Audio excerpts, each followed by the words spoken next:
For this next section, we're going to be applying exponential functions and log functions to a real-world situation, which is compounded interest. Let me give you a quick example of what compounded interest means, so you can see how what these formulas are talking about. But at the end of the day, what you really have to understand, and you'll see this in the second part of the video, is just what these letters stand for, and then how to work with the equations that they make up. But here's how compounded interest tends to work, how it does work.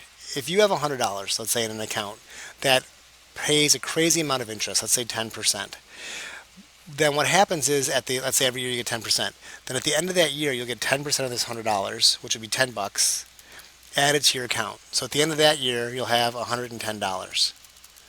Now, that's how much is in your account at the beginning of the next year.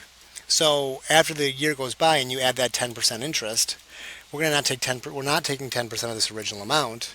We're taking 10% of this amount. So instead of just being $10, even though it's still 10%, it's 10% of a bigger number. So that amount would be $11. So now we'd end up having $110 plus an additional $11 for $121 in our account. And so then for the next year, even though we're still getting that 10%, it's 10% of this larger amount, which is going to be not $10, not $11, but $12.10. So even though the rate is staying the same, the actual amount of money is changing because we're compounding the interest. We're paying interest on the interest. And you can imagine if I wanted to know what was going to happen like 50 years from now, I don't want to go through 49 calculations. I want to do something quick and easy with a formula, and this formula is going to do that for us.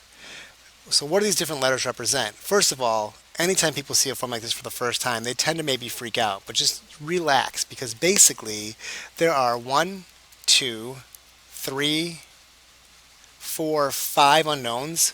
We will give you 4 of those, and of those 4 you'll plug in and you'll solve for the 5th. We just need to know how to read the problem and know what they stand for. So I'm going to pause the video, erase everything, and kind of go through what all that stuff means, and then we'll talk about how this formula over here is slightly different. But I'm going to do that in the second video, because this one's already getting a little bit too long.